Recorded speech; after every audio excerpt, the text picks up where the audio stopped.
Hamas और Israel में घमासान की जंग जारी है और अमेरिका पुष्टपनाही में इसराइल फ़लस्तीनियों पर जुल्म के पहाड़ तोड़ रहा है। ऐसे में ईरान भी खामोश नहीं। ईरान ने अमेरिका को दो टूक अल्फाज में खबरदार कर दिया कि अगर इसराइल ने गजा में जंग जारी रखी तो वाशिंगटन भी बच नहीं पाएगा। गैर मुल्की मीडिया के मुताबिक जुमेरात के रोज़ अक़वाम मुत्तहिदा में ईरान के वज़ीर ख़ारजा हुसैन अमीर अब्दुल्लाहान ने कहा कि फ़लस्तीन में नस्ल कुशी का इंतज़ाम करने वाले इन अमरीकी सियासतदानों से साफ कहता हूँ कि हम खित्ते में जंग की तौसी का खैर मकदम नहीं करते, लेकिन अगर गजा में नस्ल कुशी जारी रही तो वाशिंगटन भी इस आग से नहीं बचेगा। ईरान के वज़ीर ख़ारजा ने कहा कि हमास ने ईरान से कहा है कि वो इसराइल के शहरी यरगमालियों की रिहाई के लिए तैयार है, लेकिन साथ ही हमास ने यह भी कहा कि दुनिया को इसराइली जेलों में कैद 6000 फ़लस्तीनियों की रिहाई के लिए भी दबाव डालना चाहिए।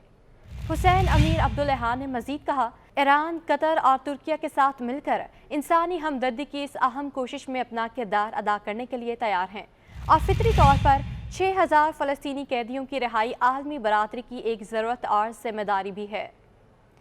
उधर हिजबुल्लाह ने भी अमेरिका और इसराइल पर वाज़ेह कर दिया कि वो डरने वाले नहीं।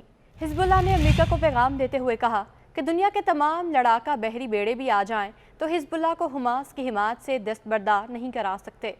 लबनानी मीडिया ने दावा किया कि 20 रोज़ के दौरान इसराइल लबनान सरहद पर इसराइल के 17 फौजियों को हलाक किया गया, जबकि इसराइली मीडिया ने तस्दीक की है कि 7 अक्टूबर से जारी ऑपरेशन अल-अक्सा तूफान में उनके 309 फौजी हलाक हो चुके हैं, जबकि 224 अफराद ताहाल यरगमाल हैं। हमास ने जुमेरात को भी इसराइल के शहर तल अबीब समेत मुख्तलिफ मकामात को रॉकेटों से निशाना बनाया। हमास और हिजबुल्लाह के हमलों के सबब 1.25 लाख से ज़ायद इसराइली आबादकारों को शुमाल से जनूब मुंतकिल होना पड़ा है। हमास ने इसराइल पे सबसे तवील मिसाइल हमला भी किया है। हमास ने गजा की पट्टी से 220 किलोमीटर दूर इसराइली शहर एलात को निशाना बनाया। हमास ने तवील फासले तक मार करने वाले मिसाइल अयाश दागने की वीडियो भी जारी की है। अब मीडिया के मुताबिक ये रॉकेट गजा से दूर इसराइली तफरीही मरकज़ एलात को निशाना बनाने के लिए इस्तेमाल किए गए। इसराइली फौज ने इस रॉकेट हमले की मार इसराइल के बाहर वाले इलाके तक हुई तस्लीम की है। अब मीडिया के मुताबिक हमास ने गुज़श्ता बरसों के दौरान अपने रॉकेटों की इस्तेदाद बढ़ाने के अलावा तादाद भी बढ़ाई है, जिसकी वजह से इसराइल को अब की बार हमास से हैरान कुन हमलों का सामना हुआ। उधर तुर्क सदर रजब तैयब एर्दोगान ने यूरोपीय यूनियन को शदीद तनकीद का निशाना बनाते हुए कहा कि यूरोपीय यूनियन को गजा में फौरी जंग बंदी के लिए कितने बच्चों की लाशें चाहिए। अंकारा में खिताब करते हुए तुर्क सदर रजब तैयब एर्दोगान ने कहा कि इसराइल सेल्फ डिफेंस की आड़ में गजा पट्टी में कत्ले आम सफाकियत का बाजार गर्म करने में मसरूफ है।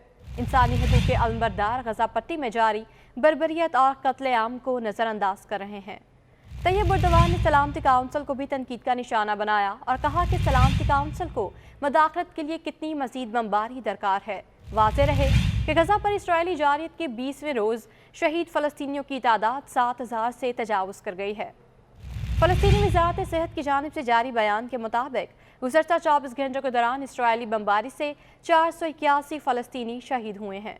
मजमूई तौर पर अब तक 7028 फ़लस्तीनी शहीद हो चुके हैं, जिनमें 2913 बच्चे और 1709 ख़वातीन शामिल हैं। फ़लस्तीनी वज़ारत सेहत के मुताबिक इसराइली बमबारी से ज़ख्मी होने वाले शहरियों की तादाद 20,000 से तजावुज़ कर गई है। इसराइली बमबारी के बायस 940 बच्चों समेत 1650 फ़लस्तीनी लापता हैं, जबकि तबाहशुदा इमारतों के मलबे तले दबे होने का भी खदशा है। फ़लस्तीनी वज़ारत सेहत का कहना था कि इसराइली जारियत से अब तक 12 अस्पताल और 57 तिब्बी मराकज़ मुकम्मल तौर पर नाकाबिले इस्तेमाल हो चुके हैं।